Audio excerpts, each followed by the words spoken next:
Welcome to Justice in the Cold, Miss Marple's quick, mystery-solving hub. In the grand halls of Gossington, a stolen sapphire brooch, a poisoned teacup, and a cryptic note warning of false blood unravel a chilling plot. Who's forging wills and hiding heirs? Why is the lion's shadow stalking Lady Beatrice's legacy? Join Miss Marple as her sharp memory untangles a web of deceit, racing against time to foil a perfect plan before it claims the estate and lives. Sink into the shadows for a tale of secrets. Drop your city in the comments below and subscribe if the twists grip you. Chapter 1. The Invitation to Gossington Hall. The late summer sun hung low over St. Mary Mead, casting a golden haze across the thatched roofs and blooming hedgerows that bordered the village lanes. It was one of those idyllic afternoons where the air carried the faint scent of ripening apples from old orchards, and the only sounds were the distant hum of a lawnmower and the cheerful chatter of housewives exchanging gossip at the post office. In this sleepy corner of the English countryside, life moved at a pace as unhurried as the River Dean's gentle flow. But beneath the surface, Miss Jane Marple knew, secrets often simmered like a pot left too long on the stove. Miss Marple sat in her cozy parlor at Danemead House, her knitting needles clicking rhythmically as she worked on a complicated cable pattern for a scarf.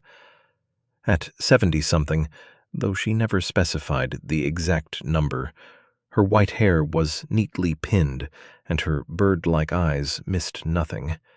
She had just finished a pot of Darjeeling tea, the cup still warm in her hands, when her nephew Raymond's latest novel arrived in the post. She smiled faintly at the dedication. To Aunt Jane, whose observations are sharper than any plot twist. Raymond, ever the dramatist, had a flair for exaggeration, but it warmed her heart all the same. The village was abuzz that week with talk of the impending garden party at Gossington Hall, the grand estate on the hill overlooking St. Mary Mead. Owned by Lady Beatrice Hargreaves, a widow of considerable means and even more considerable eccentricity, the hall had stood as a beacon of faded aristocracy since the war. Whispers flew like sparrows from the vicarage to the butcher's shop. Lady Beatrice was hosting a weekend affair for a select group of guests, including city financiers, distant relatives, and a scattering of local notables. "It's to celebrate her late husband's birthday," Mrs. Price Ridley had confided at the Tuesday sewing circle, her voice laced with envy. Though what Sir Reginald would make of all this modern fuss, heaven knows. Miss Marple had known Wealthy Sir Reginald, a shipping magnate whose fortune had built Gossington Hall into a sprawling edifice of ivy-clad stone and manicured gardens. But every few years, a card or a letter would arrive, bridging the gap between village spinster and titled lady. That afternoon, as Miss Marple set aside her knitting to answer a knock at the door, she wasn't expecting anything more than the milk delivery. Instead, her faithful housekeeper Clara entered with a silver tray bearing an envelope of heavy cream vellum, sealed with a wax crest depicting a rampant lion. "Special delivery, ma'am," Clara said, her eyes wide with curiosity. From Gossington Hall itself. Miss Marple's fingers trembled slightly as she broke the seal. The invitation unfolded like a secret, its elegant script inviting her to the weekend festivities.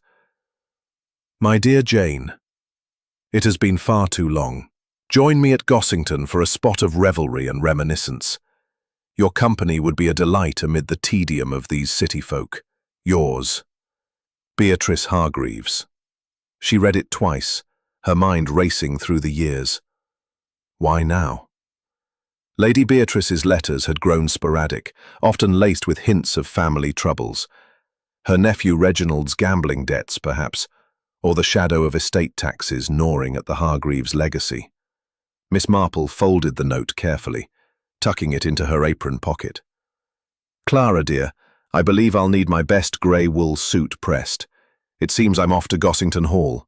The decision settled over her like a light shawl. At her age, one didn't turn down such invitations lightly. They were threads in the tapestry of life, woven with potential for both joy and revelation. As she rose to prepare, the village clock tower chimed 5, and outside, a flock of starlings wheeled against the sky, their flight path erratic yet purposeful. A reminder that even in tranquility, patterns of intrigue could emerge. The following Friday dawned crisp and promising, with dew-kissed lawns stretching toward the hall's wrought-iron gates. Miss Marple arrived by the 10:15 train to the nearest station, where a chauffeured Bentley awaited, its polished chrome gleaming under the morning light. The driver, a stoic man named Wilkins with a moustache like a broom bristle, tipped his cap. "Miss Marple, Lady Beatrice sends her compliments." The drive wound through sun-dappled lanes, past fields where labourers harvested the last of the hay. Gossington Hall came into view like a scene from a postcard. Georgian facade with tall windows, flanked by ancient oaks that whispered secrets to the wind. As the car crunched over the gravel drive, Miss Marple caught sight of the preparations. Gardeners clipping boxwoods into precise shapes, servants stringing fairy lights along the pergola for the evening's entertainment.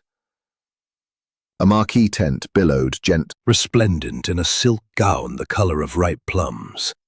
Her hair, streaked with silver, was piled high, and her laughter rang out as she embraced Miss Marple. "Jane, you haven't changed a bit. Still that same keen gaze that could spot a fib from across a ballroom." "Beatrice, my dear," Miss Marple replied, her voice soft but steady. "Flattery will get you everywhere, but I suspect there's more to this invitation than nostalgia. The village is quite a twitter." Lady Beatrice linked arms with her, leading her into the grand foyer, where crystal chandeliers dangled like frozen waterfalls. "Ah, the village grapevine, faster than any telegram. But you're right, it's not all idle pleasure. Reginald's been in a spot of bother with his investments, and I've invited a few sharp minds to help untangle it. That financier chap, Mr. Elias Thorne, cold as a fish but clever. And my nephew, of course, with his entourage of questionable friends." They passed through the drawing room, where sunlight streamed onto Persian rugs and polished mahogany. A young woman in a modern flapper dress lounged by the window, flipping through a magazine. "That's my goddaughter, Lydia," Beatrice explained. "Fresh from Paris, full of ideas about art and independence. She's to help with the party arrangements." Lydia glanced up, her bobbed hair swinging like a pendulum. "Aunt Beatrice exaggerates. I'm just here to avoid mother's nagging. Pleased to meet you, Miss Marple. I've heard you're the village oracle." Miss Marple smiled mildly. "Merely an observer of human nature, my dear. Paris must have been a whirlwind." As they ascended the sweeping staircase to the guest wing, Beatrice lowered her voice. "Truth be told, Jane, the hall's not what it was. Reginald's schemes have drained the coffers, and this party's my way of rallying support. But enough gloom, let's get you settled." Miss Marple's room overlooked the rose garden, a haven of chintz curtains and a 4-poster bed piled with eiderdowns.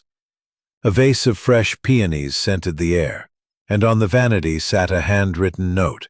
"Welcome. Tea at 4 in the conservatory. B." She unpacked methodically, her knitting basket, a few novels, and a small vial of lavender oil for headaches. Then gazed out the window. Below, guests were arriving. A portly man in a pinstripe suit, whom Beatrice had mentioned as Thorne. An elegant couple disembarking from a Rolls-Royce, and Reginald himself, tall and disheveled, arguing with a chauffeur over luggage. At 4 sharp, Miss Marple joined the assembly in the conservatory, a glassed-in paradise of exotic ferns and bubbling fountains. The air was humid, laced with the perfume of orchids and the clink of porcelain. Lady Beatrice presided over a silver tea service, pouring Earl Grey with practiced grace. Jane, The Indies, profitable, if one navigates the tariffs wisely. And you, Miss Marple, do you invest? She stirred her tea thoughtfully. Not in the monetary sense, Mr. Thorne, but in people, yes. One learns much from their comings and goings. Laughter rippled around the table, but Miss Marple noted the flicker in Thorne's gaze, a wariness, like a fox scenting a trap. Reginald, slouched in a wicker chair, nursed a whiskey despite the hour. Aunt Beatrice's parties are legendary, he drawled, his voice edged with sarcasm. Last one ended with Uncle's favorite vase in pieces. History repeating itself? Beatrice shot him a warning look. Nonsense, Reggie. This weekend's for fresh starts. As the conversation turned to lighter topics, the latest West End musicals, the scandal of a duke's divorce, Miss Marple sipped her tea, her mind cataloguing details. Lydia's restless fidgeting, Thorne's subtle glances at a gold pocket watch, Reginald's forced joviality masking deeper strain. The conservatory's warmth wrapped around them like a cocoon, but she sensed undercurrents, like ripples on a still pond. By dusk, as the group dispersed to dress for dinner, Miss Marple lingered by the fountain, trailing her fingers in the cool water. The invitation had pulled her into this web of elegance and unease, and already the threads of intrigue were visible. Whatever perfect plan simmered here, her sharp memory stood ready to unravel it. With a quiet resolve, she straightened her shawl and headed upstairs, the first evening bell tolling softly in the distance, a satisfying prelude to the mysteries ahead. Chapter 2. Shadows in the Sunlit Conservatory. The conservatory at Gossington Hall was a jewel box of verdant splendor, its glass walls framing the rolling lawns like a living painting. By mid-morning the next day, sunlight poured through the panes in shafts of pure gold, illuminating clusters of orchids that dangled from wrought-iron trellises like exotic jewels. The air hummed with the lazy drone of bees and the faint trickle of a hidden fountain, creating an illusion of perpetual summer. Yet as Miss Marple stepped inside for her solitary cup of coffee, preferring its bitter clarity to the sweetness of tea, she felt the first faint stirrings of discord. Like a wrong note in an otherwise harmonious melody, she had risen early, as was her habit, to watch the dawn break over the estate. The guest wing had been quiet, save for the muffled clatter of servants preparing breakfast trays. Now, with the party in full swing, the house thrummed with activity. Lady Beatrice had declared the day open for leisurely pursuits, croquet on the east lawn, a tour of the herb garden, or simply lounging in the conservatory with figures drifting in and out of view. Lydia entered first, her modern attire, a loose silk blouse and wide-legged trousers, drawing a few raised eyebrows from the more traditional guests. She carried a sketchpad under one arm, her eyes alight with inspiration. "Miss Marple, you must see this place in the light," she exclaimed, flopping into a nearby seat. "It's like a greenhouse in Eden." "I'm thinking of capturing the orchids for my next exhibit. Something abstract, with shadows playing tricks." Miss Marple glanced up, her needles pausing mid-stitch. "Shadows can be deceptive, my dear. They often hide more than they reveal. But your sketches sound delightful."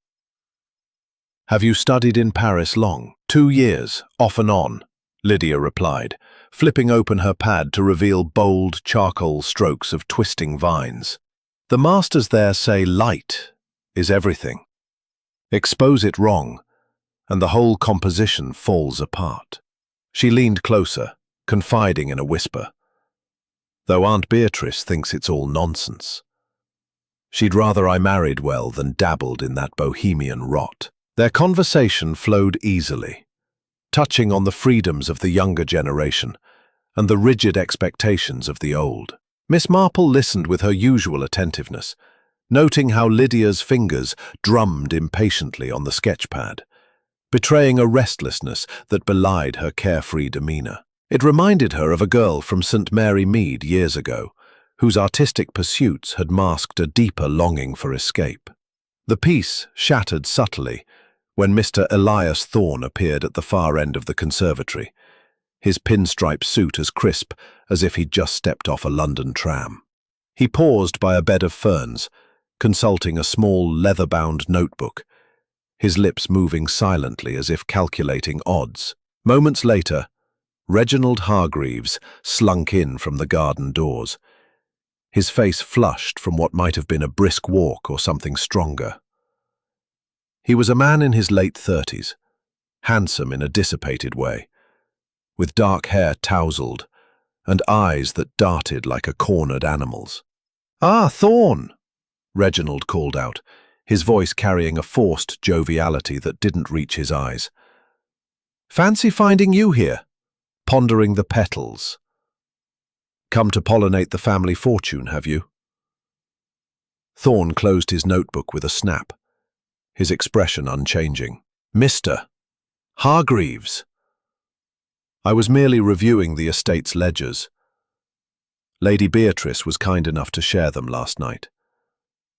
Your aunt's investments, they're as delicate as these blooms." Reginald sauntered closer, snatching a cigar from his pocket and lighting it with a flourish, ignoring the no smoking sign etched on a nearby plaque. The acrid smoke curled upward, clashing with the floral perfumes. Miss Marple, seated partially obscured by a potted shoulder. "Delicate? That's a polite word for it," Reginald retorted, exhaling a plume that wafted toward Thorne. "You've been sniffing around long enough to know the truth. Father's old shipping routes dried up like the Sahara, and now you're here with your city schemes, promising to water the garden with other people's money." Thorne's voice remained even, like a banker's ledger, precise and unyielding. "Schemes? I prefer opportunities, a consortium for colonial trade, leveraging the hall's assets as collateral. But it requires commitment from all parties." Reginald's laugh was sharp, echoing off the glass. "Commitment? You mean cutting me out, don't you? I've seen your type before. Slick as an oil tanker, ready to sink the lot of us if the winds shift. Aunt Beatrice trusts you blindly, but I know better. That consortium of yours smells like a rat's nest." Miss Marple's fingers stilled on her knitting.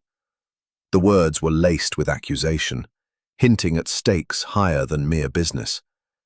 She recalled Beatrice's offhand mention of Reginald's debts, whispers of Monte Carlo casinos and ill-advised horse races. Was Thorne the savior or the scavenger? Thorne stepped forward, his polished shoes clicking on the tiled floor. "Accusations won't balance the books, Reginald. Your aunt's will is clear. The estate passes to you, but only if it's solvent. I've offered a way forward. Refuse, and watch it all crumble. Hall, gardens, the lot." Reginald's cigar trembled in his hand. "The will? You dare mention that? Father's ghost would spin in his grave if he knew you'd wormed your way in. This isn't about trade routes, it's about control. You're playing a deeper game, Thorne. Strings attached, puppets dancing. I'll not be your marionette." The financier's eyes narrowed, a flicker of something colder breaking through his composure. "Games? This is reality, boy. Sign the papers by evening or the deal evaporates, and with it, your inheritance." For a moment, silence hung heavy, broken only by the fountain's murmur. Then Reginald stubbed out his cigar on the rim of a flower pot, grinding it with unnecessary force. "Evening it is, then. But mark my words, This conversation's not over. With that, he turned on his heel and stormed out through the garden doors, the glass rattling in his wake. The conservatory seemed to exhale, the sunlight suddenly brighter, as if relieved of a storm cloud. Thorne lingered, staring at the crushed cigar butt with distaste, before pocketing his notebook and exiting toward the main house. Miss Marple waited until his footsteps faded, then folded her newspaper neatly. The cryptic barbs, deeper game, strings attached, echoed in her mind. Hand into its cool depths, she pondered the ripples she'd just witnessed. Reginald's hasty departure left a void, filled now with lingering unease, a sense that the sunlit haven concealed fractures ready to widen. As the clock in the hall struck 11, signaling the start of croquet, Miss Marple gathered her things and stepped into the light, her sharp memory already threading the first clues into place. The weekend had only begun, and already the perfect plan showed its first seam. Chapter 3. The midnight clock strikes uneven. The evening at Gossington Hall descended like a velvet curtain, draping the estate in twilight's soft embrace. After a day of desultory croquet matches and whispered asides in the herb garden, where Miss Marple had noted Lydia's deft avoidance of Reginald's overtures, the guests reconvened in the drawing-room for dinner. Candlelight flickered across the mahogany table, laden with silver salvers of roast pheasant, buttery asparagus, and a vintage claret that Lady Beatrice declared a fitting toast to old friendships. The conversation danced from reminiscences of pre-war galas to the latest aviation feats, but Miss Marple, seated between the solicitor Mr. Percival Graves and an elderly cousin named Aunt Eudora, detected the undercurrents. Thorne's measured silences, Reginald's over-bright anecdotes about his yachting escapades, and Beatrice's forced cheer masking a furrowed brow. As the meal wound down, with dessert plates cleared and port decanters passed, Lady Beatrice clapped her hands. Enough of this sitting about like stuffed owls. Who fancies a game of bridge? Jane, you'll partner me. Your memory for tricks is legendary. Miss Marple acquiesced with a nod, her mind already mapping the room's dynamics like a well-played hand. Bridge, she knew, was more than cards. It was a window into souls, revealing bluffs and bids that mirrored life's gambles. The party migrated to the octagonal card room adjoining the drawing room, a chamber panelled in dark walnut and lit by a crystal chandelier that cast prismatic shadows. 4 tables were set up, green baize cloths taut under decks of worn bicycle cards. Miss Marple and Lady Beatrice claimed one by the fireplace, where a low blaze crackled against the encroaching chill. Opposite them sat Mr. Graves, a bespectacled man with a precise moustache and a habit of shuffling cards like a surgeon arranging instruments, partnered by Aunt Eudora, whose arthritic fingers fumbled, but whose tongue was sharp as a bid for no trumps. "Shall we begin with a rubber?" Graves suggested, dealing the first hand with mechanical efficiency. The room filled with the soft slap of cards and murmurs of strategy. At the adjacent table, Thorne and Reginald squared off against Lydia and a visiting archaeologist, Dr. Felix Harrow, whose tales of Egyptian digs had captivated the luncheon crowd. Hearts or wariness, Miss Marple sorted her hand, ace of clubs, king of diamonds, avoid in trumps, and bid conservatively. Won no trump. Beatrice, ever the aggressor, raised to 3, her eyes sparkling with the thrill. The play proceeded smoothly at first. Graves led with a low spade. Eudora trumped prematurely, drawing a sigh from her partner. "Memory, my dear," Graves chided gently, "is the bridge player's best ally." As the clock on the mantel, a towering grandfather timepiece of ebony and brass, inherited from Sir Reginald's seafaring days, ticked towards 10, the games intensified. Miss Marple's table racked up points steadily, her deductions flawless. She finessed a queen on the 3rd trick, undercutting Graves's king, and securing the contract. "Well played, Jane," Beatrice whispered, squeezing her hand. "You always did have a knack for seeing through the suits." But at 10:30, as the room's chatter peaked with a heated debate over a revoke at the far table, Reginald accusing Thorne of a misdeal, the clock intervened. It began its chime with the usual sonorous gong, deep and resonant, marking the hour. 1, 2, 3. The guests paused mid-bid, accustomed to the ritual. 4, 5, 6. Miss Marple glanced at the face, its Roman numerals glowing faintly. 7, 8, 9. But on the 10th strike, the tone faltered, a high, uneven waver, like a voice cracking under strain, followed by a stuttered 11th that dissolved into a hollow rattle before the final, feeble 12th. The room fell silent, cards forgotten. "What in blazes?" Reginald exclaimed, rising from his seat. "That old relic's gone dotty again. Father always said it was cursed, brought back from some Malay trader with a grudge." Lady Beatrice waved a dismissive hand, though her colour had paled. "Nonsense, Reggie. It's just the mechanism. Mr. Wilkins can wind it tomorrow."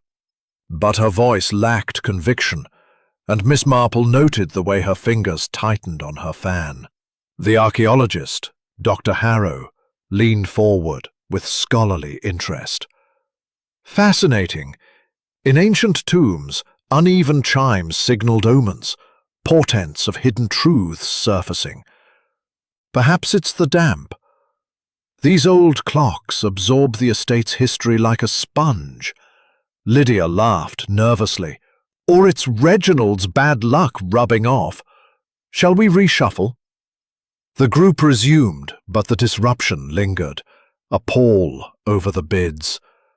Miss Marple played out the hand mechanically, her mind on the clock's anomaly. She'd heard tales of such heirlooms, mechanisms on the walls adorned with ancestral portraits, stern Hargreaves forebears in ruffled collars and powdered wigs. Her room at the end of the hall was a sanctuary of quiet. The four-poster bed turned down, a nightlight glowing on the bedside table.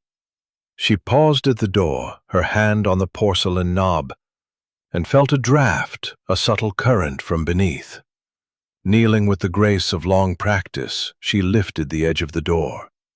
There, on the polished oak floor, lay a folded slip of paper, its edges crisp, as if freshly torn from a larger sheet. No envelope, no name, just the stark white against the wood. Her pulse quickened, not from fear, but from the thrill of the unknown. She retrieved it carefully, unfolding it under the nightlight's glow. The message was penned in a hurried script, ink slightly smudged. "Beware the lion's shadow. The blood runs false in the heir's vein. Seek the portrait before dawn breaks the pact."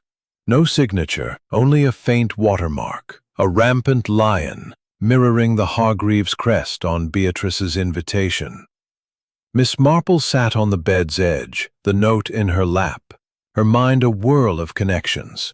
The lion's shadow evoked the family seal, perhaps hinting at deception in the lineage. Blood runs false, an impostor among the heirs? And the portrait, surely one of those in the gallery downstairs, with its discrepancies she'd yet to explore. The timing, slipped under her door during the bridge game, suggested someone bold yet cautious, watching from the wings. She considered the suspects: Reginald with his volatile temper, Thorne, the outsider with access to secrets, even Lydia, whose Parisian freedoms might hide sharper motives. Or perhaps Graves, the solicitor, privy to wills and whispers. The clock's uneven chime, coincidence, or a deliberate signal to draw attention away from the note's delivery. Tucking the paper into her knitting bag for safekeeping, Miss Marple extinguished the light and slipped under the covers. The estate creaked around her, wind rustling the roses outside. Sleep came fitfully, her dreams threaded with chimes and shadowed lions. By morning, the note's enigma would demand action, but for now, in the hush of midnight, it hung like an unsolved hand, promising revelation, yet veiling its author in mystery. As the clock downstairs struck a steadier 1 o'clock, Miss Marple closed her eyes, her sharp memory etching the words into permanence, ready for the unraveling to come. Chapter 4. Whispers from the Butler's Pantry. The morning after the midnight chime, Gossington Hall awoke to a mist that clung to the estate like a gossamer veil, softening the edges of the oaks and muffling the birdsong. Miss Jane tucked in her knitting bag, its words looping through her mind like an intricate stitch pattern. Dawn had come and gone, but the portrait could wait. First, she craved a quieter perspective, one found not in grand drawing rooms, but in the humbler corners where servants whispered truths. She descended the back staircase, avoiding the main hall where breakfast was being served, Lady Beatrice's voice already ringing with plans for a picnic by the lake. The air grew cooler as she reached the service wing, with a scent of beeswax polish mingled with freshly baked scones. Her destination was the butler's pantry, a small room off the kitchen where Mr. Hargrove, the head butler, presided over the household's silver and secrets with equal care. Miss Marple had met him briefly on arrival, noting his dignified bearing and the faint tremor in his hands. Age, perhaps, or something heavier weighing on his conscience. The pantry door stood ajar, and she knocked lightly, her knuckles barely grazing the wood. "Mr. Hargrove, might I have a word?" she called, her voice soft, but carrying the authority of one accustomed to being heard. Hargrove looked up from polishing the silver candelabrum, his lined face breaking into a surprised but welcoming smile. He was a man in his late 60s, with thinning gray hair and eyes that held the weariness of long service. "Miss Marple, a pleasure, ma'am. Come in, come in. I'd not expected company in this corner of the house." He gestured to a stool by a narrow table laden with crystal decanters and a ledger of household accounts. She settled herself, smoothing her skirt, and accepted the offer of tea from a chipped porcelain pot kept warm on a spirit lamp. "You've a fine collection here," she remarked, nodding at the gleaming silver. "It must take a steady hand to keep it all in order, especially with such a lively gathering." Hargrove chuckled, a low sound tinged with melancholy. "Lively's one word for it, ma'am.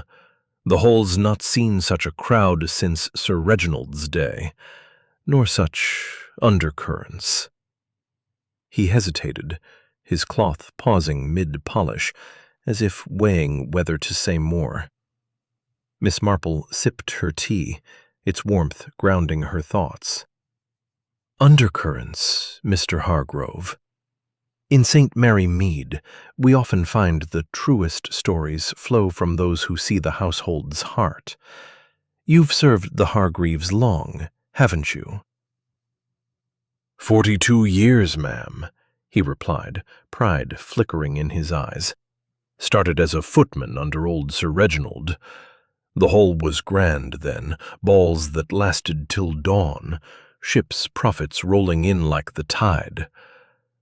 But now—" He trailed off, his gaze drifting to the ledger, its pages open to rows of figures in red ink.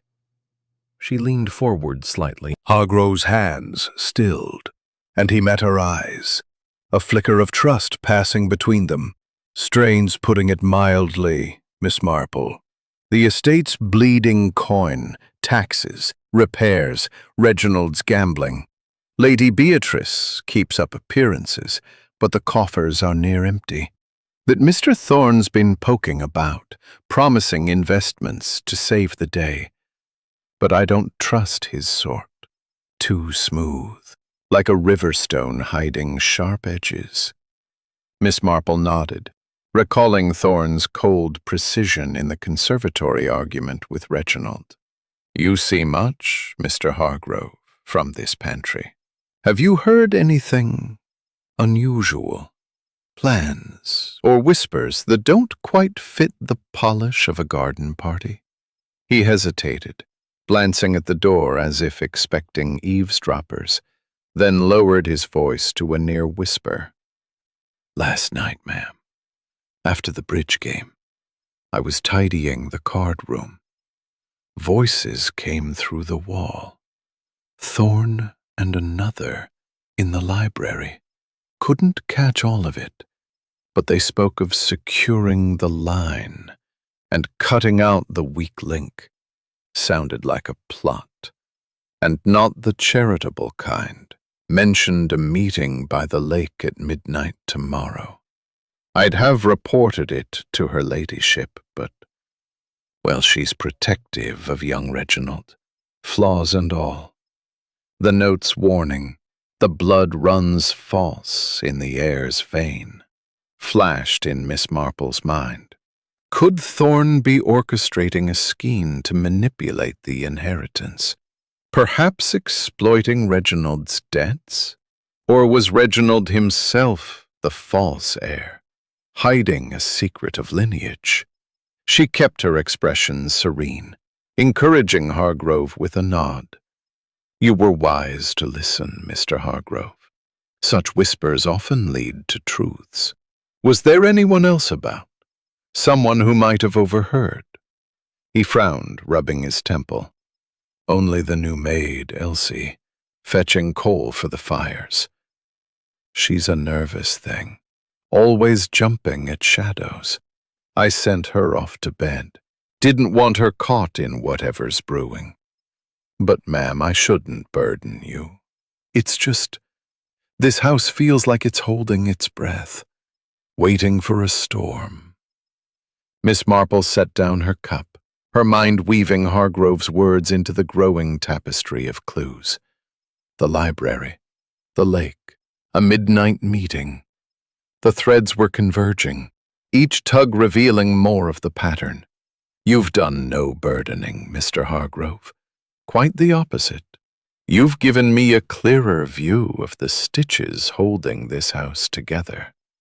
I'll keep your confidence, and I'll watch closely. He offered a grateful nod, his shoulders easing as if unburdened. You've a kind way, Miss. Started 6 months ago, right when Thorne arrived. Supposedly for consulting, but the amounts are steep, and no receipts. I've asked the housekeeper, but she's as stumped as I am. Triton Holdings, Miss Marple repeated, filing the name away. Triton, a sea god, fitting for a family built on shipping, but perhaps a mask for something murkier. Thank you, Mr. Hargrove. I'll let you get back to your silver. It shines brighter than some of the intentions in this house. She stepped into the corridor, the pantry door closing softly behind her. The mist outside had lifted, revealing the gardens in sharp relief. But the air felt heavier now, charged with the weight of Hargrove's confession. The butler's words had illuminated a corner of the mystery, a plot overheard, a financial drain, and a meeting by the lake that promised to unravel more. As she ascended to the main house, the distant clang of a croquet mallet echoed, a reminder of the games being played, both on the lawn and in the shadows. Miss Marple paused by a window, her reflection faint against the glass. The note's call to seek the portrait still beckoned. But now she had a new thread to follow. Triton Holdings and the midnight rendezvous. The morning's quiet exchange had armed her with knowledge, like a perfectly placed stitch, securing a seam. Whatever storm was brewing, she was ready to face it, her sharp memory poised to catch the next whisper before it faded into the mist. Word count 1197. The afternoon sun filtered through the high windows of Gossington Hall's library, casting dappled patterns across the oak-panelled walls and rows of leather-bound volumes. Miss Jane Marple, fortified by a light luncheon of cucumber sandwiches and a bracing cup of tea, had slipped away from the picnic preparations buzzing on the south lawn.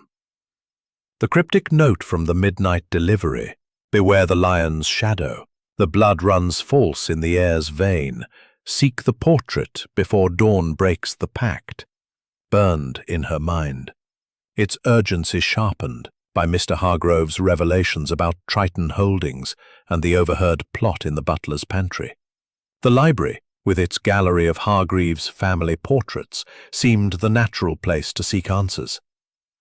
She entered quietly, her sensible shoes silent on the Persian rug, and closed the heavy door behind her. The room smelled of old paper and beeswax, a sanctuary of knowledge where secrets might hide in plain sight. Shelves stretched to the ceiling, laden with tomes on maritime history, botany, and Victorian poetry, but her attention fixed on the portraits lining the far wall. Each canvas, framed in gilded wood, depicted a Hargreaves ancestor. Admirals, merchants, and stern in naval attire. A sextant in one hand, the rampant lion crest embroidered on his coat. The artist had captured his commanding presence, but something felt off. She tilted her head, her sharp eyes scanning the details. The lion's mane seemed oddly asymmetrical, its lines too precise, as if repainted. Stepping closer, she noticed faint discoloration around the face, subtle but enough to suggest tampering. Had someone altered the portrait, perhaps to conceal or emphasize a feature? Her musings were interrupted by the creak of the door. Dr. Felix Harrow, the archaeologist from the bridge game, entered, his tweed jacket dusted with pollen from the morning's garden tour. He carried a leather satchel, bulging with papers, his expression one of mild surprise. "Miss Marple, I didn't expect to find you here. Escaping the picnic chaos, I presume." She smiled, adjusting her spectacles. "Merely indulging a curiosity, Doctor." Harrow. "These portraits are a history lesson in themselves. This one of Sir Reginald, quite striking, don't you think?" Harrow joined her, squinting at the canvas. "Indeed. A fine piece, though I'm no art critic. My expertise lies in digging up the past, potsherds and mummies, not oil and canvas." He chuckled, but his gaze lingered on the portrait, his fingers tightening on his satchel. The Hargreaves were a seafaring lot. This lion crest pops up everywhere, on seals, silver, even the old ship logs I was reviewing. Miss Marple seized the opening. "Ship logs? You've been researching the family's maritime ventures, then? I imagine they hold stories as vivid as these portraits." "Oh, aye," Harrow replied, warming to the topic. "Sir Reginald built his fortune on trade routes to the Indies, but the logs hint at irregularities, discrepancies in cargo weights, payments to unnamed agents. I found a reference to a silent partner in the 1890s, someone tied to the lion crest but not named in the family records." He paused, glancing at her, as if gauging her interest. "Odd, isn't it? Almost as if the family tree has a hidden branch." Her pulse quickened, the notes "blood runs false" echoing in her mind. Could this silent partner be linked to the altered portrait? Perhaps a clue to an illegitimate heir? She kept her tone light. "Hidden branches often bear the most intriguing fruit, Doctor." "Harrow, have you shared this with Lady Beatrice?" He shook his head, lowering his voice. "Not yet. She's sensitive about the family name, and young Reginald's touchy enough without stirring old scandals. But I'll confess, Miss Marple, I came here to cross-check a name from the logs against the estate's genealogy, pointing to an entry for Sir Reginald's younger brother, Cornelius, who had vanished during a voyage to Singapore. Officially lost at sea, Harrow murmured, but the logs suggest he survived, resurfacing years later under an alias. No mention of heirs, but the timing aligns with Sir Reginald's marriage to Beatrice. Miss Marple traced the faded ink, her mind weaving connections. And this portrait, could it depict Cornelius instead, repainted to pass as Sir Reginald? A way to legitimize someone in the line. She glanced back at the canvas, the lion's mane now seeming like a deliberate marker. Harrow's eyes widened. By Jove, that's a thought. Art forgery's not my field, but I've seen papyri doctored to rewrite history. If someone tampered with this, it'd be to obscure a truth, maybe a claimant to the estate. Their conversation halted as footsteps echoed in the corridor. Harrow snapped the book shut, his satchel clutched protectively. Best keep this quiet, he whispered. The library's too public for such talk. I'll dig deeper tonight. There's a ledger in the attic I haven't checked. Miss Marple nodded, her calm exterior masking a racing mind. Discretion is wise, Doctor. Harrow, I leave you to your research. The picnic calls, I'm afraid. She excused herself, stepping into the hall just as Lydia breezed past, humming a jazz tune, a picnic basket swinging from her arm. The girl's carefree air seemed forced, her glance at the library door too quick to be casual. Alone in the corridor, Miss Marple paused by a window overlooking the lake, where guests were gathering for the picnic. The portrait's secret, a possible forgery tied to a hidden heir, dovetailed with Hargrove's whispers of financial strain and Thorne's plot. The lion's shadow might refer to the crest itself, a symbol manipulated to conceal a false lineage. Cornelius's survival, if true, could mean an unknown descendant lurking among the guests, perhaps even Reginald himself, whose legitimacy now seemed questionable. She descended to join the picnic, her knitting bag slung over her shoulder, the note still safe within. The lawn was a riot of color, parasols, checkered blankets, and the clink of lemonade glasses. But her thoughts remained in the library's shadows. Harrow's discovery had cracked open a door to the past, and the portrait's faded lines hinted at a deception woven deep into the Hargreaves' legacy.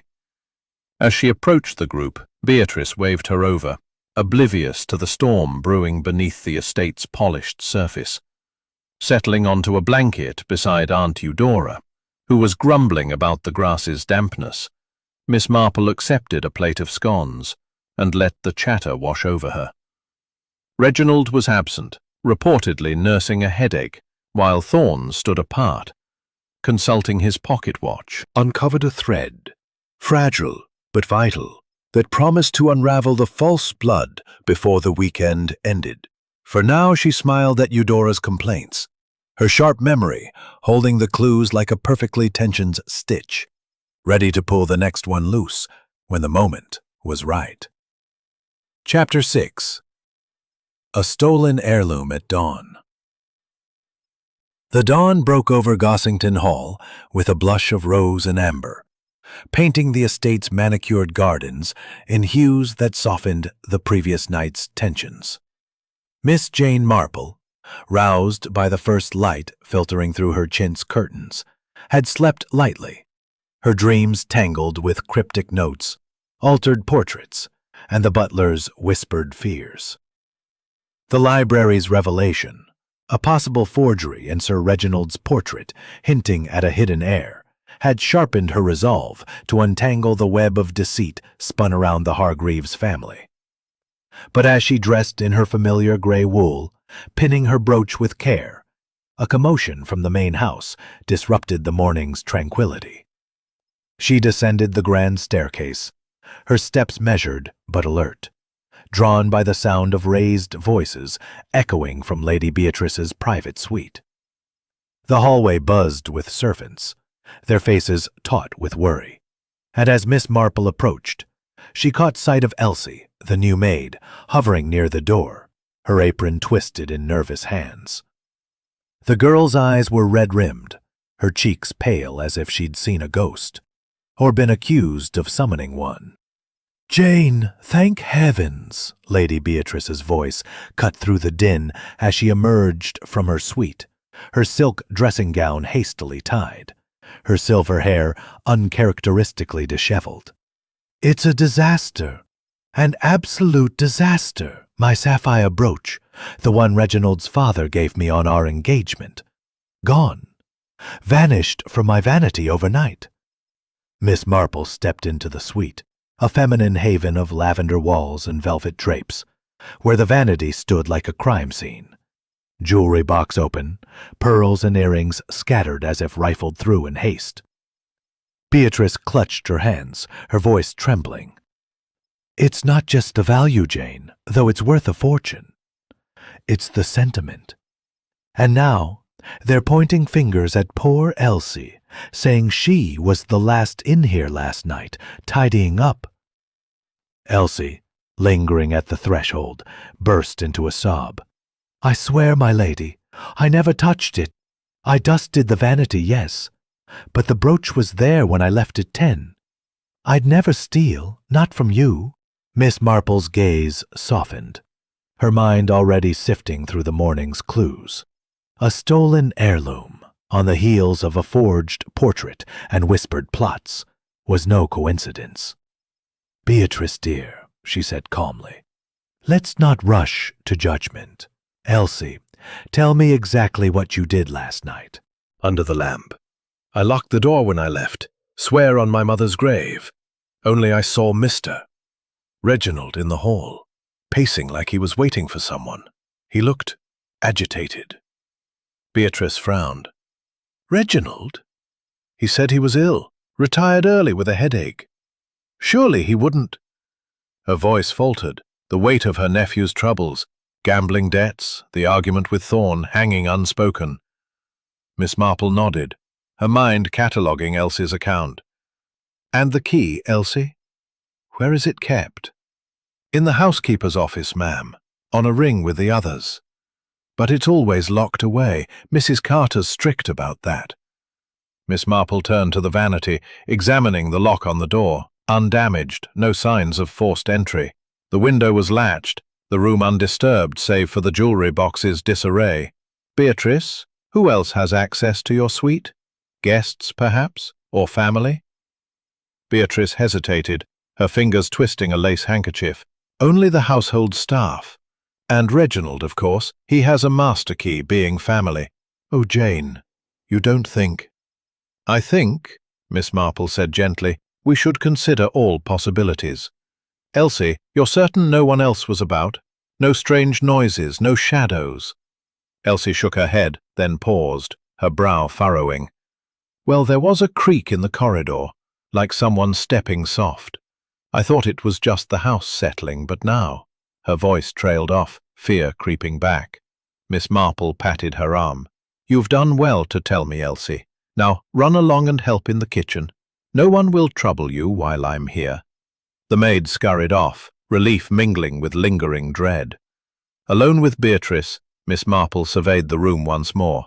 The sapphire brooch, symbol of love and legacy, fit too neatly into the pattern of deceit. The note's warning of false blood, the portrait's tampered crest, Hargrove's tale of Triton Holdings draining the estate.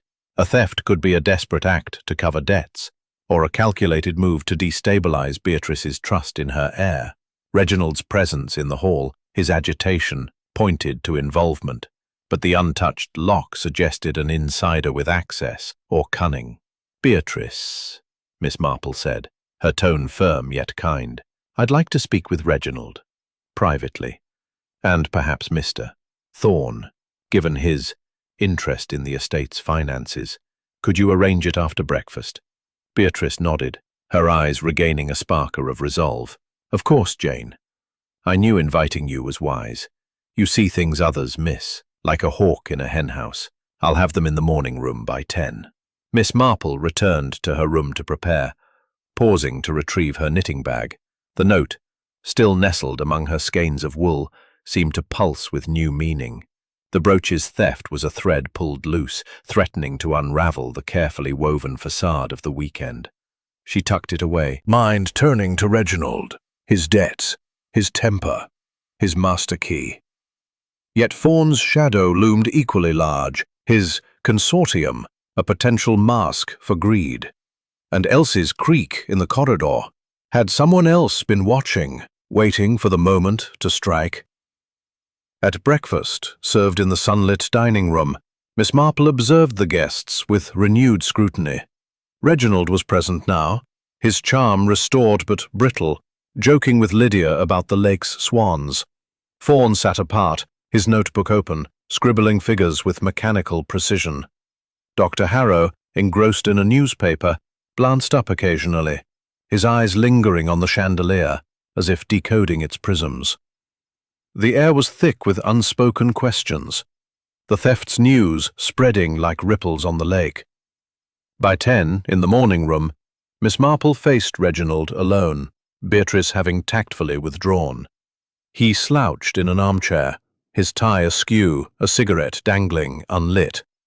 "Aunt Beatrice says you're playing detective over this brooch nonsense," he said, his tone half-mocking. "Elsie's the obvious culprit, isn't she?" Servants always have sticky fingers. Miss Marple's eyes twinkled behind her spectacles. "Obvious answers are often the least true, Mr. Hargreaves. You were seen near the suite last night, pacing. Care to explain?" His face darkened, but he recovered quickly. "Couldn't sleep, that's all. Needed air. This house, it's suffocating, with Thorn sniffing around like a vulture. Ask him where he was, why don't you?"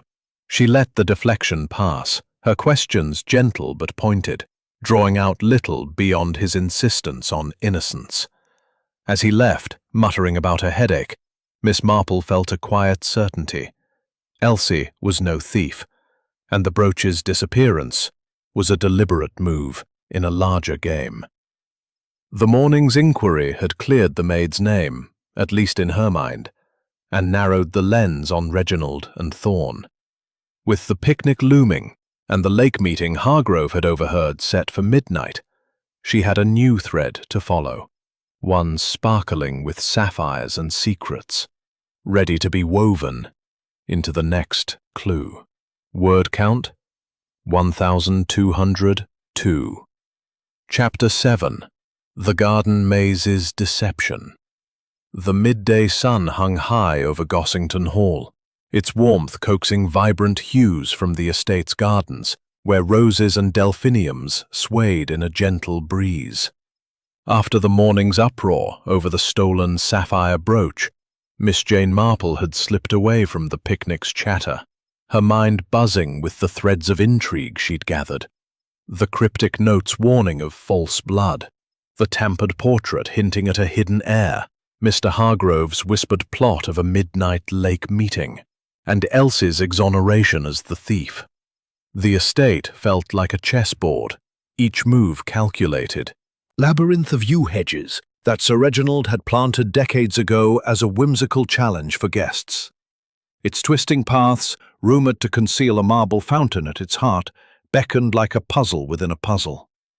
As she entered, the hedges closed around her, muffling the distant laughter from the picnic. The air was cool, scented with earth and greenery, and the high walls created an illusion of seclusion, a perfect stage for secrets to unfold. Miss Marple moved cautiously, her grey wool skirt brushing the gravel path, her eyes scanning for clues in the maze's design. She recalled a village fete where a similar maze had hidden a runaway couple's tryst, their whispers betraying more than their footsteps. Here, she sensed, the stakes were higher. Her fingers trailed the hedge, noting freshly clipped branches, an indication someone had passed recently, perhaps to maintain or misuse the maze's privacy. Halfway through a turn, voices reached her, low and urgent, from beyond a sharp bend. She paused, her heart quickening, and pressed herself against the foliage. her small frame nearly invisible. Peering through a gap in the leaves, she saw two figures standing in a small clearing where the path widened. Mr. Elias Thorne, the financier, his pinstripe suit incongruous among the greenery, and Lydia, Lady Beatrice's goddaughter, her silk blouse catching the sunlight. Thorne held a sealed envelope, its wax seal glinting red, while Lydia's posture, arms crossed, head tilted, suggested defiance. "You're pushing too hard, Elias," Lydia said, her voice sharp but hushed. "This isn't Paris. Aunt Beatrice will see through it, and Reginald's no fool, for all his bluster." Thorne's reply was smooth, like oil on water. "My dear, Beatrice is distracted by sentiment, and Reginald's debts make him pliable. This," he tapped the envelope, "secures our leverage. Sign it, and Triton Holdings takes the strain off the estate. Refuse, and the Hall falls to creditors." Lydia laughed, a brittle sound. "Leverage? You mean blackmail? I know what's in that envelope. Figures that don't add up, promises you can't keep. You think I'll tie my future to your schemes?" Miss Marple's breath caught. Triton Holdings, the mysterious entity Hargrove had mentioned, draining the estate's coffers. The envelope. Could it be a contract, a forged document, or something tied to the portrait's hidden heir? Her mind raced, linking Lydia's Parisian independence to a possible role as an unwilling accomplice. Thorne's calm was unnerving, his control suggesting a deeper game, perhaps connected to the silent partner Dr. Harrow had uncovered in the shiplogs. Thorne stepped closer, his voice dropping to a near whisper. "You're clever, Lydia, but not..." Fingers trembling. "You're a snake, Thorne. I'll sign, but not for you, for the Hall. Aunt Beatrice deserves better than ruin." She tore open the seal, scanned the contents, and scrawled her signature before thrusting it back at him. "There. Now leave me out of your midnight meetings." Thorne pocketed the envelope with a satisfied nod. "Wise choice. Be at the lake tonight, as agreed. We'll finalize the terms." He turned, striding down a path that led deeper into the maze, his footsteps fading into silence. Lydia lingered, her shoulders sagging, then muttered, "Foolish girl, what have you done?" before hurrying in the opposite direction, unaware of Miss Marple's presence. Miss Marple remained still, her mind weaving the scene into her growing tapestry of clues. Lydia's involvement was unexpected, her defiance tinged with desperation, perhaps to protect Beatrice or her own ambitions. The envelope, now in Thorne's possession, was a key piece, likely tied to the financial strain and the brooch's theft, which Thorne's words implied he knew about. The lake meeting, mentioned by both Hargrove and Lydia, loomed as the next pivot in the plot. She resumed her walk, navigating the maze's twists with care, her thoughts as labyrinthine as the paths. The hedges seemed to whisper, their shadows shifting like the lion's shadow of the note. At the maze's center, she found the fountain, a marble cherub pouring water into a basin, its surface rippling with reflected sky. Kneeling to inspect the base, she noticed a small, freshly disturbed patch of earth, as if someone had buried or retrieved something. Her fingers brushed the soil, uncovering nothing but a sense of purpose. The maze had yielded a clue, and the lake would yield more. Finding her way out proved easier than expected, the paths seeming to guide her as if the maze itself approved her quest. She emerged onto the lawn, where the picnic was winding down, guests lounging under parasols or strolling toward the croquet pitch. Lady Beatrice waved from a blanket, her smile bright but strained. "Jane, you missed the lemon tarts. Where have you been hiding?" "In the maze, dear," Miss Marple replied, settling beside her with a serene smile. "It's quite a puzzle, but I believe I've found a way through." Her words carried a double meaning, unnoticed by Beatrice, who launched into a tale of a swan stealing a sandwich. As the afternoon unfolded, Miss Marple observed the guests with renewed focus. Lydia, now mingling with Dr. Harrow, avoided Thorne's gaze, her laughter too bright. Reginald, returned from his headache, tossed a croquet mallet with forced nonchalance. His eyes The envelope that held the key to Triton Holdings' drain on the estate. The brooches' theft, the portrait's forgery, and the note's warning converged toward the midnight meeting, where Miss Marple resolved to be an unseen observer. As the sun dipped, casting long shadows across the lawn, she felt the thrill of a pattern emerging, like a perfectly knit row, each stitch deliberate, leading to the next. The maze had surrendered a secret, and with it a path forward, her sharp memory poised to unravel the deception before the night's end. Word count, 1,196. The late afternoon at Gossington Hall draped the estate in a golden glow, softening the edges of the manicured lawns and casting long shadows from the ancient oaks. Miss Jane Marple, her mind alight with the maze's revelations, Lydia's reluctant signing of Thorne's mysterious envelope, and the looming midnight meeting by the lake, chose to forego the croquet match that had drawn the other guests.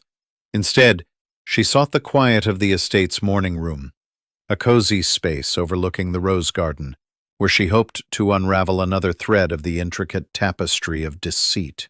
The cryptic note's warning of false blood, the tampered portrait, the stolen brooch, and Mr. Hargrove's whispers of financial ruin all pointed to a deeper scheme, one that seemed to tighten its grip with each passing hour. As she settled into a chintz armchair, her knitting bag at her side, Lady Beatrice entered, her face a mix of exhaustion and determination. "Jane, you're a beacon of calm in this storm," she said, sinking onto a settee. "The brooch business has everyone on edge, and Reginald's sulking hasn't helped. I've asked Mr. Graves to join us. He's the family solicitor, you know. I want to review the will, ensure everything's in order before this weekend spirals further." Miss Marple nodded, her needles clicking rhythmically as she worked on a lace shawl. "A prudent step, Beatrice. Wills have a way of clarifying motives, don't they?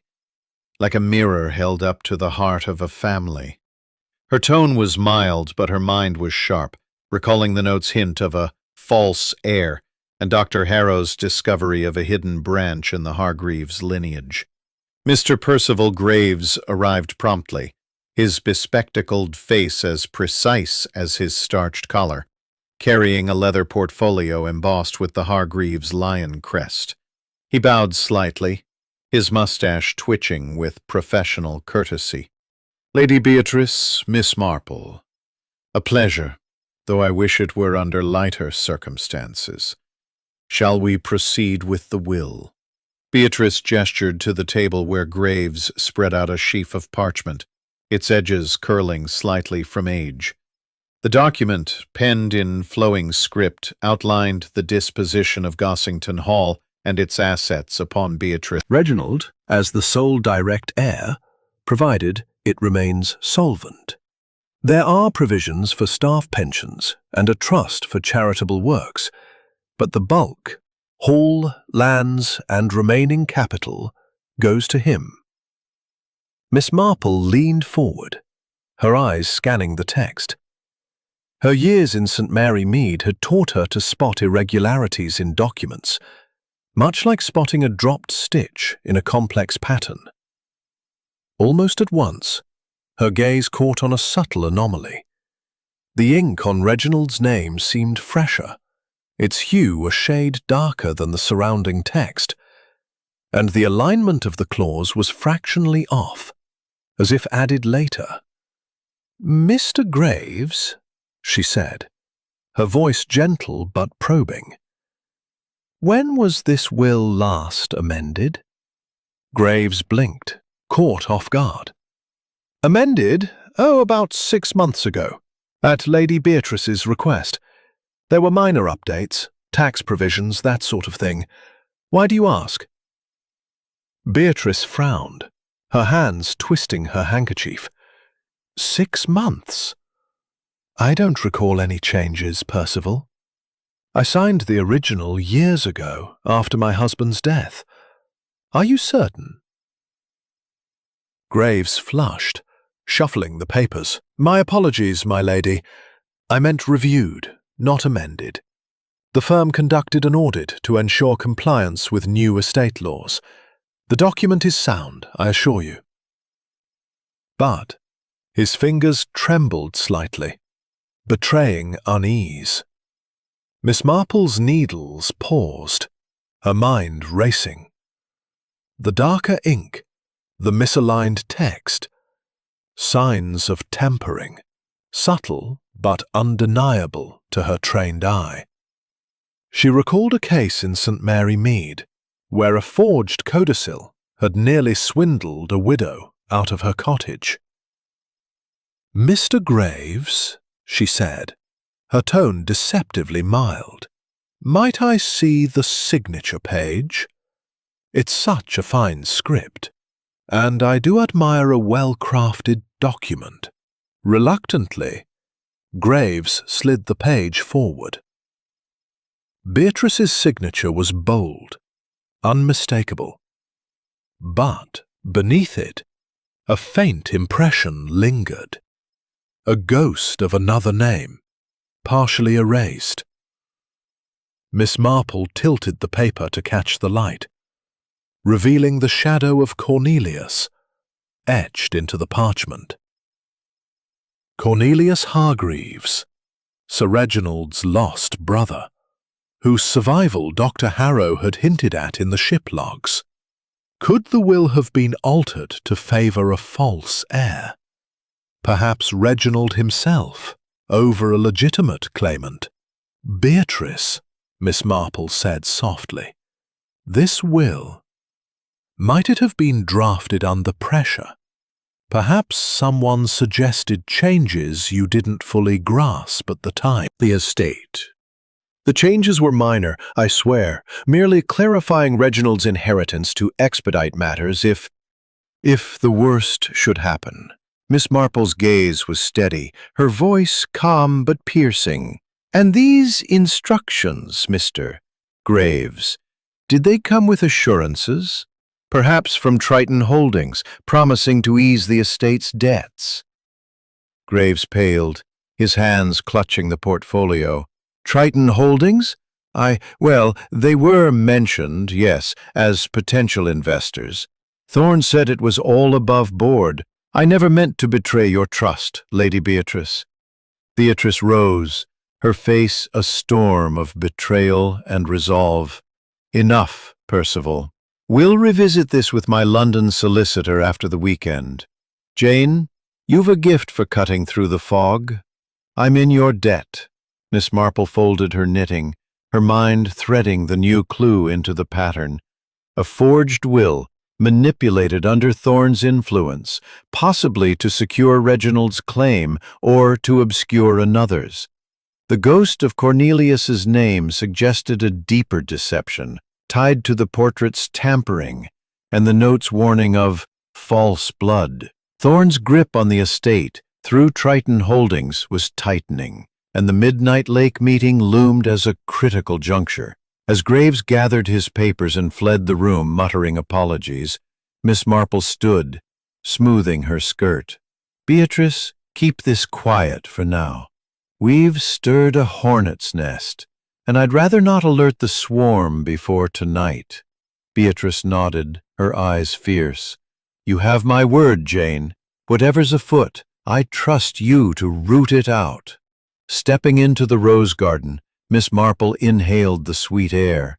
her thoughts as intricate as the petals. The will's forgery was a bold move, implicating Thorne and possibly Graves. But Reginald's role remained murky.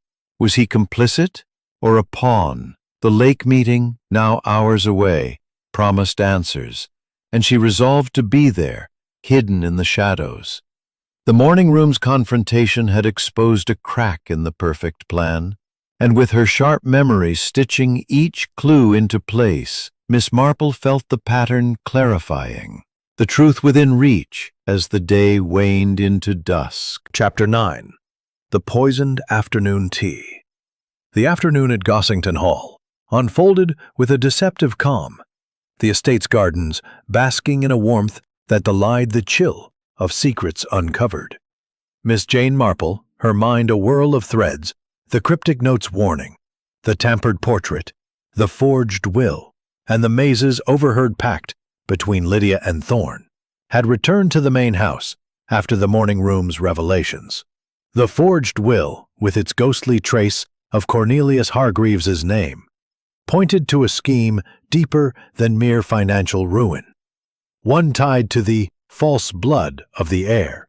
With the midnight lake meeting looming, she resolved to keep her senses sharp, knowing the next clue could shift the pattern irrevocably. The guests had gathered in the conservatory for afternoon tea, a ritual of porcelain cups and tiered trays laden with scones, clotted cream, and delicate cucumber sandwiches. The glass walls amplified the sunlight, turning the room into a prism of green and gold, where orchids nodded as if privy to the undercurrents. Miss Marple settled near Lady Beatrice, her knitting bag at her feet, her eyes scanning the assembly. Reginald, unusually subdued, stirring his tea with a clink. Lydia, her Parisian flair dimmed by a nervous glance at Thorne. Mr. Graves, the solicitor, fidgeting with his cufflinks, and Dr. Harrow engrossed in a botanical journal, oblivious to the tension. Thorne himself presided over a silver teapot, his movements precise, his smile a calculated mask. Beatrice, still shaken from the will's exposure, leaned toward Miss Marple. "Jane, I can't thank you enough for spotting that forgery. I've sent a telegram to my London solicitor. He'll be here tomorrow. But what next? I feel like a deer in a hunter's sights." Miss Marple patted her hand, her voice soft but steady. "Patience, Beatrice. The truth has a way of surfacing, like a stitch showing through fabric. Let's enjoy our tea and watch the players." The conversation drifted to safer topics. The weather, the upcoming harvest festival in St. Mary Mead, until a sudden gasp shattered the calm. Aunt Eudora, the elderly cousin seated across from Miss Marple, clutched her throat, her teacup clattering to the saucer. Her face flushed crimson, her breath coming in ragged wheezes. My throat," she croaked, her eyes wide with panic. The room froze, teacup suspended, as Beatrice leapt to her feet, crying, "Eudora, someone fetch a doctor!" Miss Marple, her instincts honed by years of village emergencies, acted swiftly. She darted to her knitting bag, retrieving a small vial of ipecac syrup, a remedy she carried for such contingencies, learned from a St. Mary Mead poisoning scare years ago. "Quickly, Beatrice, a glass of water," she instructed, pouring a measured dose napkin. Reginald shouting for the housekeeper. Thorne remained by the tea service, his face unreadable, while Graves stammered apologies, as if his presence alone were culpable. Within minutes, Eudora's color returned, her breathing steadying as the ipecac induced a mild purge, expelling the offending substance. She slumped back, exhausted but alive, murmuring, "The sugar. It tasted bitter, not right." Miss Marple's gaze snapped to the tea table, where a silver sugar bowl sat innocently among the trays. "Beatrice, secure that bowl. Don't let anyone touch it," she said, her tone firm. She approached the table, her eyes narrowing at the fine white granules. A faint, acrid scent lingered, unlike sugar's neutral sweetness. "Not arsenic," she murmured to herself, recalling a case from her village. But perhaps digitalis, or something subtler. Turning to the guests, she raised her voice just enough to command attention. "Who handled the sugar bowl today? Speak plainly, please. It may save another from harm." A tense silence followed. Lydia spoke first, her voice quavering. "I took a lump from my tea, but I didn't notice anything odd. It was already on the table when I sat down." Reginald nodded, his hands in his pockets. "Same here. Poured my tea, added sugar, nothing strange, haven't touched it since." Thorne stepped forward, his composure unshaken. "I served the tea, Miss Marple, but the sugar was prepared by the staff. I assure you my hands are clean, figuratively and literally." His faint smile grated, too polished for the moment. Miss Marple's eyes flicked to the servants hovering at the conservatory's edge. Elsie, the maid, stood wide-eyed, shaking her head. "I filled the bowl this morning, ma'am, from the kitchen canister. It was fine then. I'd stake my place on it." Beatrice, steadying Eudora, looked to Miss Marple with desperate trust. "Jane, what's happening?" "First my brooch, now this. Is someone trying to ruin us?" Miss Marple knelt by the sugar bowl, using a spoon to scoop a sample into a clean napkin, which she tucked into her bag. "Not ruin, Beatrice. Control, perhaps, or distract. This was no accident, but we've caught it in time." She turned to Eudora, now sipping water under Dr. Harrow's watchful eye. "Aunt Eudora, you're safe now. Rest, and we'll get to the bottom of this." As the guests dispersed, some shaken, others murmuring suspicions, Miss Marple lingered by the table, her mind threading the incident into the pattern. The poisoning, targeted or opportunistic, fit the escalating scheme. The note's lion's shadow, the forged will, the stolen brooch, and Thorne's envelope in the maze. Digitalis lingered as possibilities. Even Graves, flustered by the will's exposure, might have acted to deflect scrutiny. She approached Elsie, who was clearing the trays with trembling hands. "Elsie, dear, tell me about the kitchen this morning. Who was there when you filled the sugar bowl?" The maid bit her lip, her voice low. "Just me and cook, ma'am. And Mr. Hargrove checking the silver. But I saw Mr. Thorne pass through early. Said he was fetching a glass of water. He was near the canisters. But I didn't think much of it." Miss Marple nodded, her suspicions sharpening. Thorne's presence in the kitchen, his control over the tea service. Too many coincidences. The midnight lake meeting, now mere hours away, promised to reveal more, but the poisoning had raised the stakes, turning suspicion into danger. She excused Elsie, her mind already planning her next move, to secure the sugar sample for analysis and watch Thorne closely. As the conservatory emptied, Beatrice joined her, her face pale but resolute. "Jane, you saved Eudora's life. I don't know how you do it, but I'm grateful. What now?" Miss Marple smiled, her needles clicking once more. "We watch, Beatrice, and we wait. The sugar bowl has spoken, and its message is clear. Someone wants chaos, but we've restored order. For now."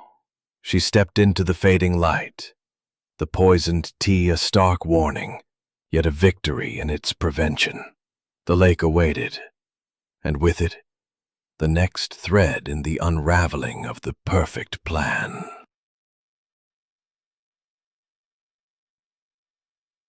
Chapter 10.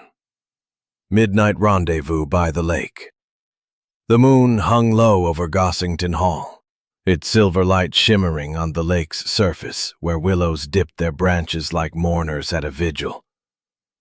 Miss Jane Marple, cloaked in a dark shawl to blend with the night, had slipped out of her room as the hall's clock struck 11, her heart steady, but her senses alight.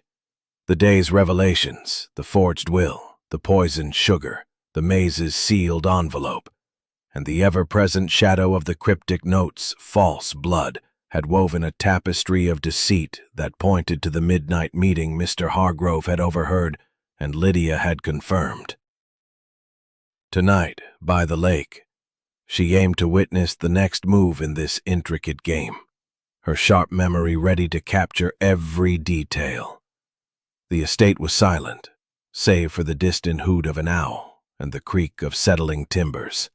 Miss Marple moved with the quiet grace of a village spinster accustomed to discreet observation, her soft-soled shoes muffling her steps on the gravel path.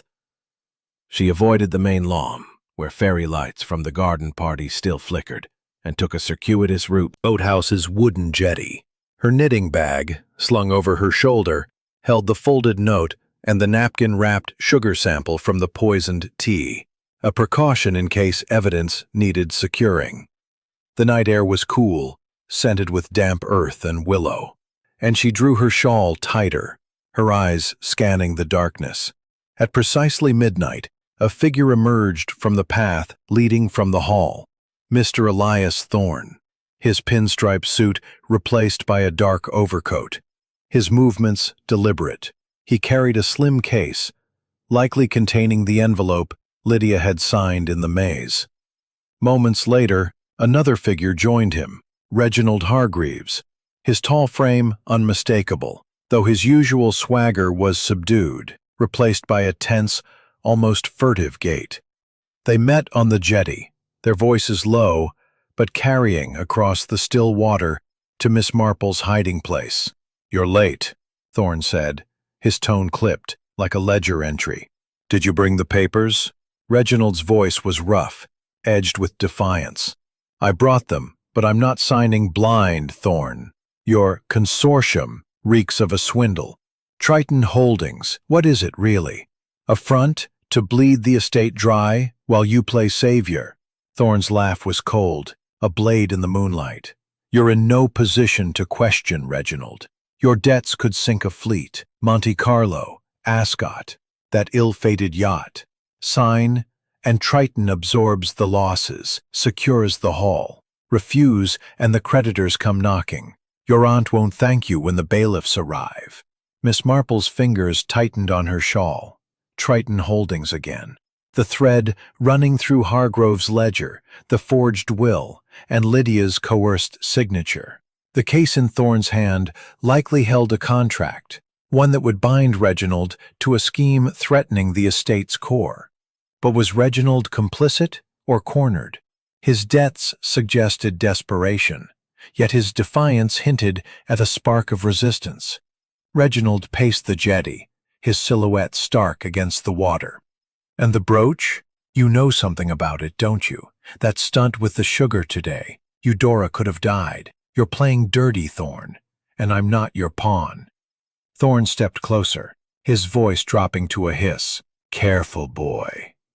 Accusations like that could unravel everything. The brooch is insurance. Sign the papers and it reappears. As for the sugar, let's say it was a warning to keep the family in line. You're not the only one with stakes here." Miss Marple's breath caught. Thorne's admission tied him to the brooch's theft and the poisoning, a calculated escalation to pressure Reginald and perhaps Beatrice. The note's lion's shadow seemed to loom over Thorne himself, his schemes a dark reflection of the Hargreaves' crest. But who else was involved? Lydia's role in the air waiting in the wings?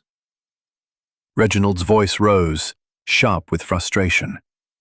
"You think you've got us all tethered, don't you?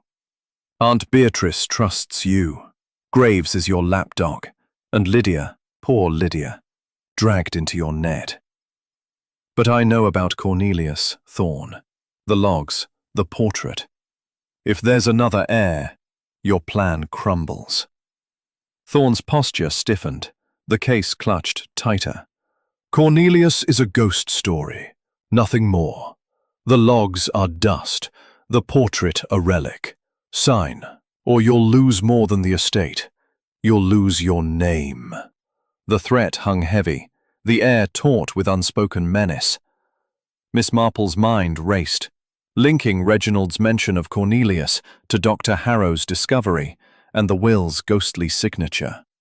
Was Reginald bluffing, or had he stumbled onto the same truth she was chasing? Before she could ponder further, a twig snapped nearby, loud in the stillness. Both men froze, their heads turning toward the reeds. "Who's there?" Thorne barked, his hand slipping into his coat, perhaps reaching for a weapon. Miss Marple held her breath, her small frame pressed deeper into the shadows. Reginald scanned the darkness, his face pale in the moonlight. "Probably just a fox," he muttered, but his voice wavered. Thorne relaxed slightly, though his eyes remained sharp. "Enough games. Sign now, or the deal's off."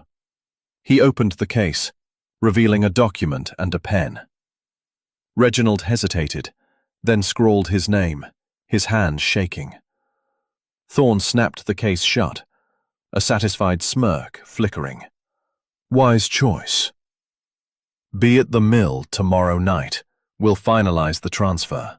Bring no one." As they parted, Thorne heading toward the hall and Reginald toward the orchard, Miss Marple waited, her heart pounding but her resolve firm. The rendezvous had confirmed Thorne's grip on the estate, his manipulation of Reginald, and his involvement in the brooch and poisoning. The mention of Cornelius strengthened the thread of a hidden heir, tying back to the portrait and will.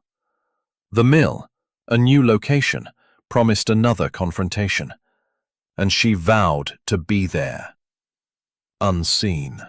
Slipping from the reeds, she retraced her path through the orchard, the moon guiding her steps. The hall loomed ahead, its windows dark save for a faint glow in Beatrice's suite. Miss Marple paused, her knitting bag a reassuring weight. The lake's secrets had been laid bare, revealing Thorne's ruthlessness and Reginald's precarious position. The night's encounter was a triumph of observation, a step closer to unraveling the perfect plan.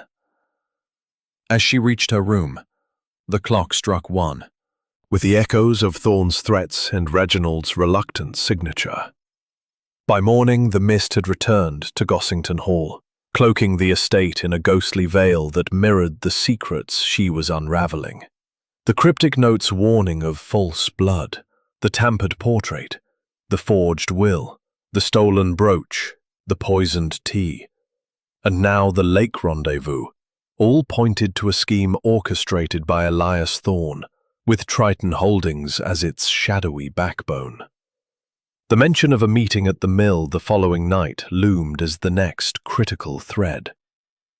But first Miss Marple sought concrete evidence, a ledger, perhaps, to confirm the financial deceit Mr. Hargrove had hinted at in the butler's pantry. As the household stirred, with breakfast trays clinking and servants bustling, Miss Marple slipped into the study, a room adjacent to the library where Sir Reginald had once managed his shipping empire. The air was heavy with the scent of old leather and ink, the walls lined with maps of trade routes and shelves groaning under ledgers and nautical logs. A storm was brewing outside, dark clouds rolling in from the west, and the promise of rain offered a rare opportunity. With the guests confined indoors, she could search undisturbed. She closed the door softly, her grey wool skirt brushing the polished floor, and approached the mahogany desk at the room's centre. Its surface was tidy, inkwell, blotter, a brass sextant. But the drawers beckoned, their brass handles glinting in the dim light filtering through velvet curtains. Miss Marple's fingers, nimble from years of knitting, worked the lock on the top drawer with a hairpin, a trick learned from a saint. Mary Mead burglary case.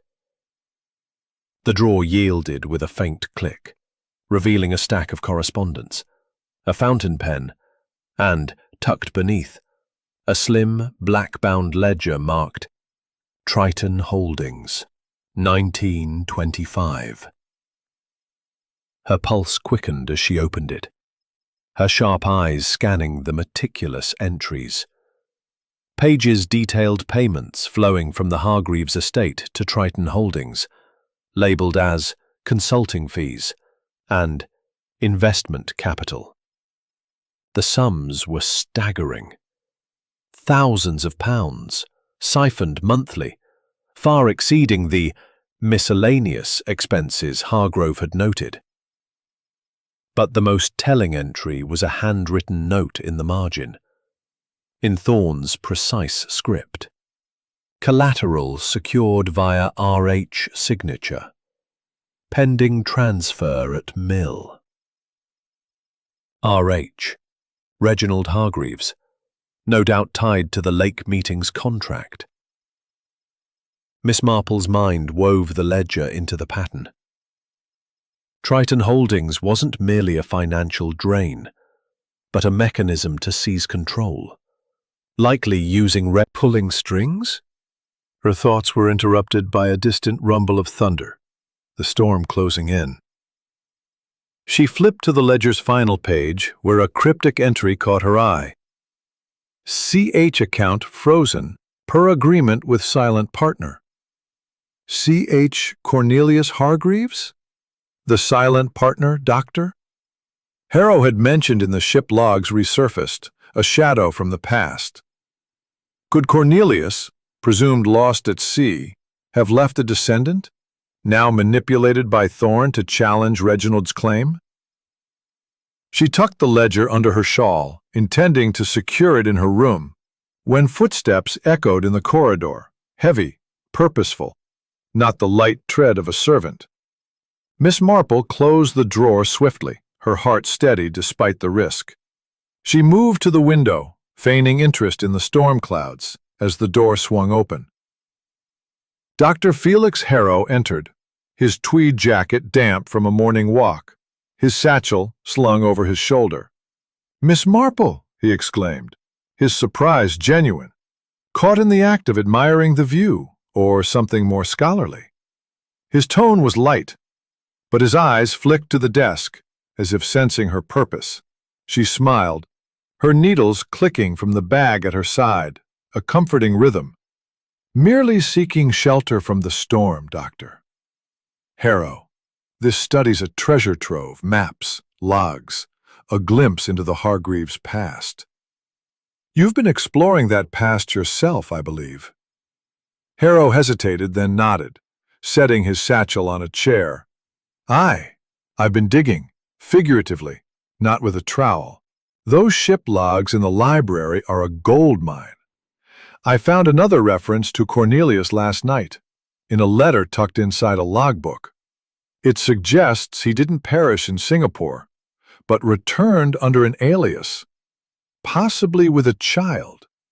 If true, it could upend the inheritance." Miss Marple's mind raced. The ledger's weight against her chest a silent confirmation. "A child," she mused, her voice soft. "That would explain much. A hidden heir, perhaps, stirring old wounds." "Have you told Lady Beatrice?" "Not yet," Harrow admitted, running a hand through his graying hair. "It's delicate. Reginald's volatile, and Thorne's too slippery. I was planning to check the attic tonight. There's a box of old correspondence that might confirm it. Care to join me?" She declined with a gentle shake of her head. "I'm no night owl, Doctor." "Harrow, but I trust your instincts. Be cautious. The past has a way of biting those who unearth it." Her words carried a double meaning, her thoughts on the mill meeting. Harrow's discovery dovetailed with the ledger, strengthening the thread of a false heir. But his eagerness raised a question. Was he an ally, or another player in Thorne's game? Was a blessing, trapping the guests indoors and buying her time to plan for the mill. She stepped into the corridor, the house creaking under the wind's assault. and made her way to her room, where she locked the ledger in her suitcase. The afternoon unfolded with card games and strained pleasantries in the drawing room, but Miss Marple's thoughts were elsewhere. Thorne, spotted by the fireplace, was scribbling in his notebook, his calm a stark contrast to Reginald's pacing. Lydia, sketching by a window, avoided Miss Marple's gaze, her signature on Thorne's envelope a lingering question. The ledger's truth, financial fraud tied to a hidden heir, had solidified Thorne's role as the scheme's architect, but the silent partner remained a shadow, perhaps linked to the note's anonymous author. As thunder rolled, Miss Marple sat by her window, knitting a row of intricate cables. The ledger was secure, a weapon to wield at the right moment. The mill meeting, now a day away, promised a confrontation that could unravel the perfect plan. For now, she had exposed a vital thread, her sharp memory stitching it into place, ready to pull the next one loose as the storm raged on. Word count 1197. Chapter 12. Confrontation in the drawing room. The storm that had cloaked Gossington Hall in sheets of rain had passed by late afternoon, leaving a twilight sky streaked with violet and gold. The air was heavy with the scent of wet earth, and the estate's drawing room glowed with the warmth of a crackling fire, its flickering light dancing across polished mahogany and velvet drapes. Miss Jane Marple, her knitting bag at her side, had spent the day piecing together the intricate pattern of deceit, the cryptic note's warning of false blood, the tampered portrait, the forged will, the stolen brooch, the poisoned tea, the lake rendezvous, and the hidden ledger, exposing Triton Holdings' financial drain. Each clue pointed to Elias Thorne's orchestration, with Reginald Hargreaves as a reluctant pawn, and a possible hidden heir, Cornelius's descendant, lurking in the shadows. Tonight's mill meeting loomed, but Miss Marple sensed an opportunity to tighten the net before then. She had proposed a gathering in the drawing room, ostensibly for an evening of charades, to lift the guests' spirits after the storm. Lady Beatrice, eager for distraction, had agreed, assembling the key players: Reginald, Lydia, Mr. Graves, Dr. Harrow, Aunt Eudora, and Thorne himself. As they settled into armchairs and settees, the room buzzed with forced joviality, glasses of sherry clinking under the chandelier's prismed glow. Miss Marple, seated near the fire, her needles clicking a steady rhythm, observed each face. Reginald's strained smile asked, clapping her hands, "Jane, you're our guest of honor. Pick a theme." Miss Marple set her knitting aside, her voice gentle but commanding. "I propose a different game, Beatrice, one of truth. We have too many shadows this weekend, and it's time to shed light." The room stilled, sherry glasses pausing mid-sip. She rose, her small frame radiating quiet authority. "There's a scheme afoot, one woven through this house like a bad stitch in fine fabric. It involves theft, poison, forgery, and a plan to seize Gossington Hall itself." Reginald spluttered, his sherry sloshing. "What's this nonsense, Miss Marple? You're not in St. Mary Mead now, playing village sleuth." She fixed him with a steady gaze. "No nonsense, Mr. Hargreaves. Let's start with the sapphire brooch stolen from Beatrice's suite. Elsie the maid was blamed, but her story held true. No lock was forced, suggesting someone with a key. You, Reginald, were seen pacing near the suite that night." His face reddened, but Lydia cut in, her voice sharp. "That's unfair. Reginald's no thief. He's been under pressure. Debts, yes, but he wouldn't steal from Aunt Beatrice." Her defense was fierce, yet her eyes flicked to Thorne, betraying unease. Miss Marple nodded, turning to Thorne. who sat with his notebook closed, his expression a mask of calm. "Mr. Thorne, you hinted at the lake last night that you knew the brooch's whereabouts.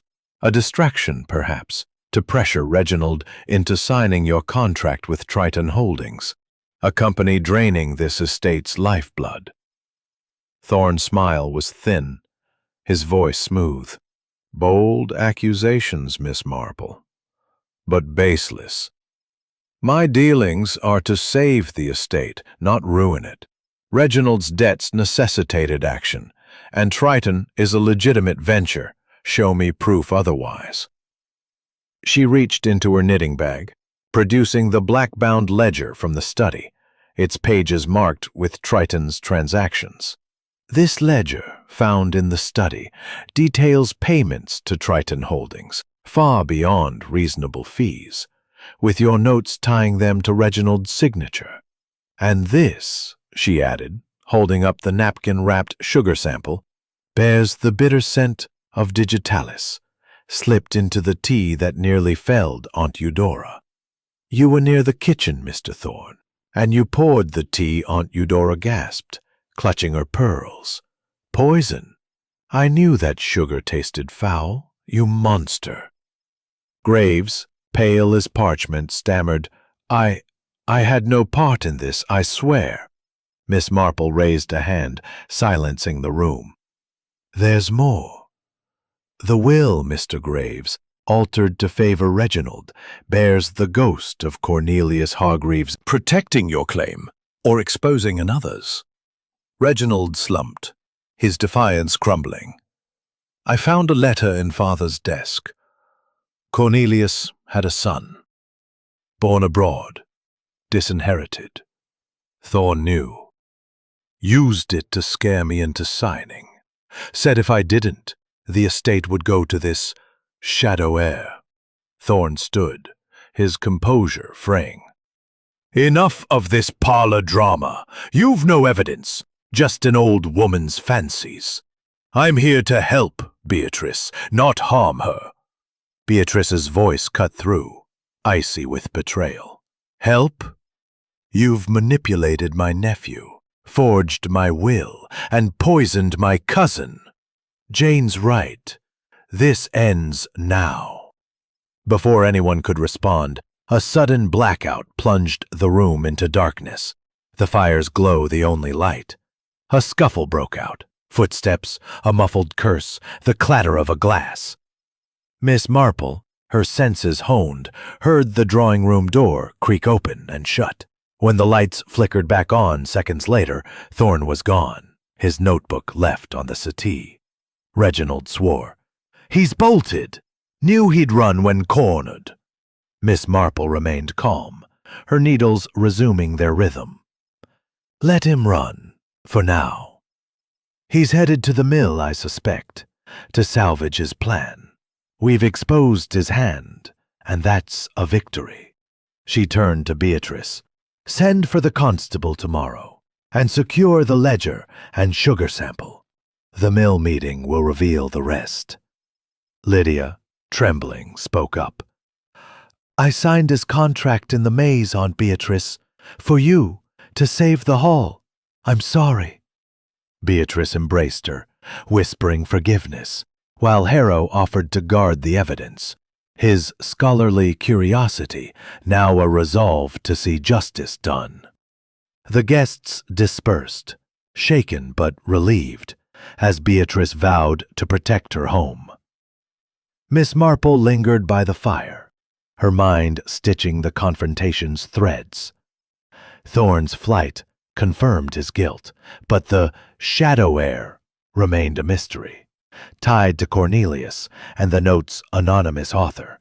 The mill loomed as the final stage, and she would be there, unseen, to witness the unraveling.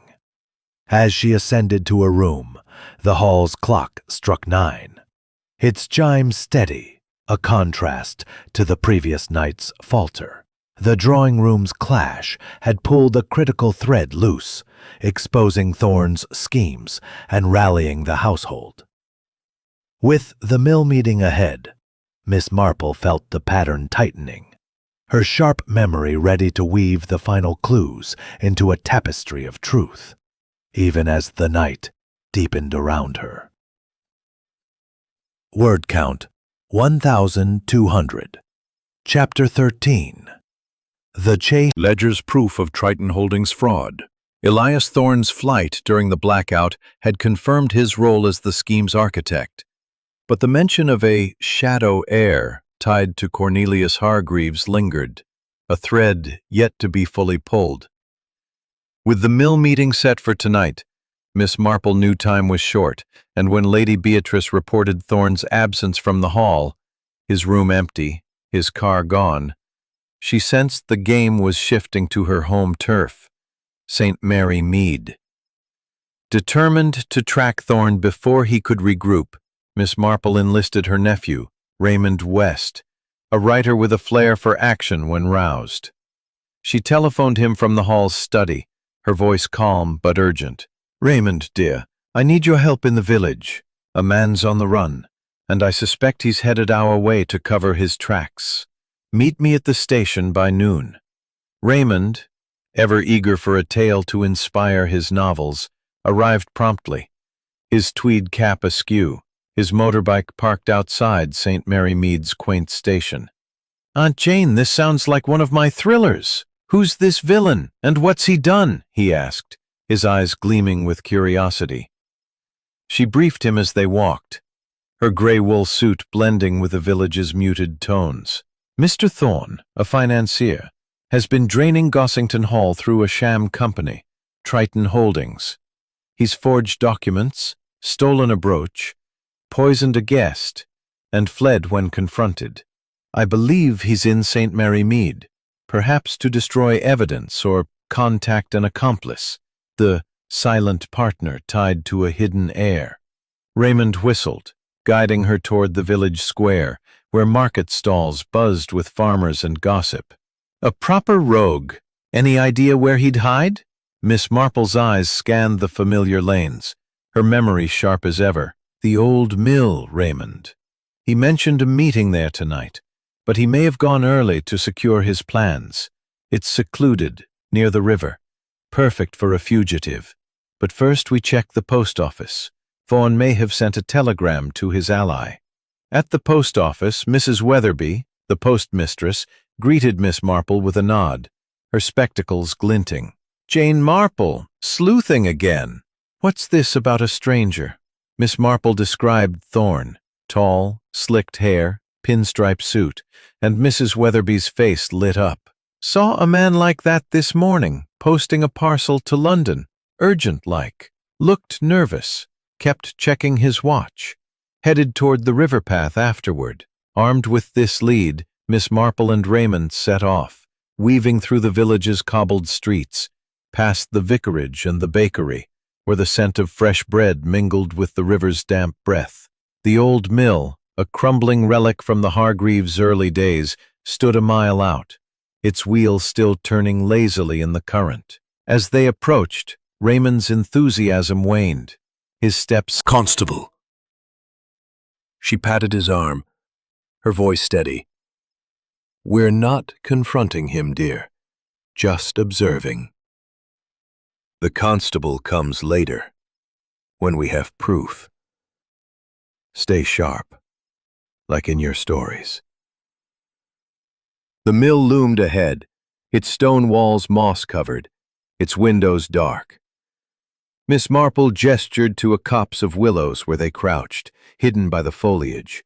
Her sharp eyes caught movement, a figure slipping through the mill's side door, carrying a familiar slim case. "Thorne," she whispered, her heart steady despite the thrill. "He's here early, as I thought." They crept closer, using the riverbank's reeds for cover. Through a cracked window, Miss Marple glimpsed Thorne inside, rifling through a satchel, pulling out papers and a glinting object, the sapphire brooch, its facets catching the dim light. He muttered to himself, his voice carrying faintly, "Damn that old woman." If she'd stayed out of it, This would have been clean. The partner won't wait. Mill tonight, or it's over. Raymond's eyes widened. He's talking about you, Aunt Jane. And that brooch, stolen? And that brooch, stolen, you said? She nodded, her mind weaving the scene into the pattern. Thorne's words confirmed his guilt, and the brooch's presence tied him to the theft, a leverage tool now reclaimed. But the partner suggested another player, perhaps the shadow heir, or the note's anonymous author. As she pondered, a second figure emerged from the shadows inside the mill. A woman, her silhouette familiar. Lydia, her silk scarf unmistakable, stepped into the light, her face pale but resolute. "Elias, this ends now," Lydia said, her voice trembling but firm. "I signed your contract to save the hall, but I won't let you destroy Aunt Beatrice. Return the brooch, burn those papers, or I'll tell her everything." Thorne's laugh was cold. "You're in too deep, Lydia. The partner's coming tonight, and the deal's done. The heir's claim, Cornelius's line, takes precedence. Reginald's out, and you'll be ruined if you talk." Miss Marple's breath caught. Lydia's defiance confirmed her coerced role, but the mention of Cornelius's heir solidified the note's warning. The mill was the stage for the final act, and Thorne's desperation suggested a plan unraveling. She whispered to Raymond, "We've seen enough. Fetch the constable, quietly. I'll stay and watch." Raymond hesitated, then nodded, slipping away through the willows. Piercing halted him mid-stride, his face a mask of fury and fear. "You!" he spat, clutching the satchel. "You meddling spinster! You've no proof!" She held up her knitting bag, its weight a silent promise of the ledger and sugar sample within. "Proof enough, Mr. Thorne. The brooch, the poison, the forgery, all led to you. Surrender now, and spare yourself the chase." Thorne hesitated, then turned to flee. But the constable's whistle sounded, and Raymond's motorbike roared in the distance. Cornered, Thorne dropped the satchel, the brooch tumbling into the grass. Lydia rushed forward, retrieving it, her eyes meeting Miss Marple's with gratitude. "You were right," she whispered. "I should have trusted you." As the constable arrived, Thorne was restrained, his schemes unraveling like a dropped stitch. The village chase had cornered the culprit, securing the brooch and exposing the mill's purpose. Miss Marple, her sharp memory stitching the clues, felt the pattern nearing completion. The final confrontation at the mill promising to reveal the shadow heir and end the deception. Word count 1,198. Chapter 14. The Final Knit of Justice. The dusk settled over St. Mary Mead with a serene hush, the village's lamplights glowing like fireflies against the fading sky. Miss Jane Marple stood at the threshold of the old mill, its weathered stones looming by the river's edge, the wheel turning with a rhythmic groan.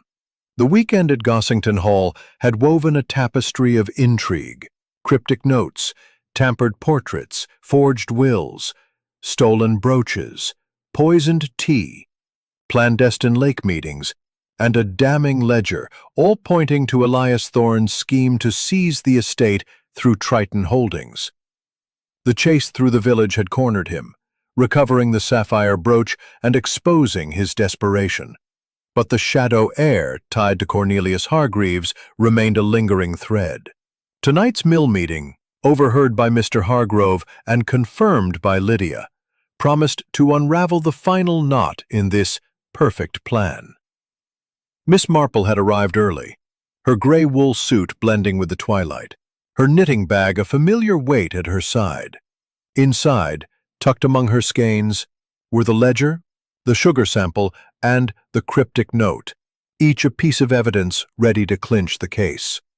She'd enlisted Raymond West again, his motorbike parked discreetly behind a hedgerow, and the village constable, a sturdy man named Sergeant Trotter, waited nearby with 2 officers ready to act on her signal. Her sharp memory had stitched the clues into a pattern, and now, at the mill, she aimed to confront the conspirators and restore peace to Gossington Hall. She slipped inside through a side door, her steps silent on the axle, and Miss Marple crept closer, hiding behind a stack of flour sacks. There stood Elias Thorne, his overcoat rumpled from his earlier flight, facing a stranger, a wiry man in a dark cap, his features obscured but his posture tense. Lydia hovered nearby, her silk scarf a splash of color, her face a mix of defiance and fear. "You're late, Grayson," Thorne snapped, clutching the slim case from the lake meeting. "The old woman's meddling has cost us time." "The papers are signed. Reginald's out, but we need your claim now." Grayson's voice was low, gravelly, with a faint foreign lilt. "Cornelius's son. That's me, born in Singapore, hidden to protect the family name. You promised me the estate, Thorne, through Triton. Where's the proof?" Miss Marple's breath caught. Grayson, Cornelius's son, was the shadow heir, the false blood of the note, manipulated by Thorne to challenge Reginald's inheritance. The forged will, the tampered portrait, all served to legitimize this hidden claimant, while Thorne siphoned the estate's wealth. Lydia's presence suggested she'd been drawn deeper, perhaps to witness or unwittingly validate the transfer. Lydia stepped forward, her voice shaking but resolute. "Elias, you lied to me. You said signing would save the Hall, not hand it to a stranger. Aunt Beatrice deserves the truth. I'm done with your schemes." Thorne's eyes narrowed, his hand slipping into his coat. "Quiet, girl. You're as complicit as I am. One word to Beatrice, and your Paris dreams vanish."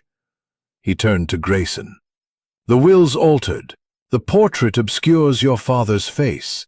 Sign as heir, and Triton funnels the funds to you, minus my cut." Miss Marple, her heart steady, chose her moment. Stepping from the shadows, she raised her voice, clear and calm. "Enough, Mr. Thorne. Your plans unraveled. The ledger, the brooch, the poison, all point to you. And Mr. Grayson, your claim may be true, but it's built on fraud." The trio froze, Thorne's face twisting in fury. "You again," he snarled, pulling a small pistol from his coat. "You've no place here, old woman." "This ends tonight," Lydia gasped, but Miss Marple stood firm, her knitting bag raised like a shield. "Lower that, Mr. Thorne. The constable's outside, and your confession's been heard. The note warned of false blood, but it's your deceit that's false. Using Grayson to steal what's Beatrice's." Grayson hesitated, his cap shadowing his eyes. "I only wanted what's mine. Father was cast out, his name erased." "Drop the weapon, Thorne!" Trotter barked, his truncheon raised. Thorne's pistol clattered to the floor, his hands rising in surrender. Grayson slumped, defeated, while Lydia rushed to Miss Marple, tears in her eyes. "You saved us," she whispered. As the officers cuffed Thorne, Miss Marple handed Trotter the ledger and sugar sample. "These prove his fraud and the poisoning attempt on Aunt Eudora. The brooch is with Lady Beatrice, recovered yesterday. Mr. Grayson's claim needs verifying, but it's no excuse for crime." Trotter nodded, his moustache twitching with respect. "You've done our work for us, Miss Marple. We'll take it from here." As Thorne was led away, muttering curses, Grayson spoke quietly. "I'll tell Beatrice my story. No more shadows." Miss Marple and Lydia returned to Gossington Hall, Raymond trailing on his motorbike, already spinning the tale into his next novel.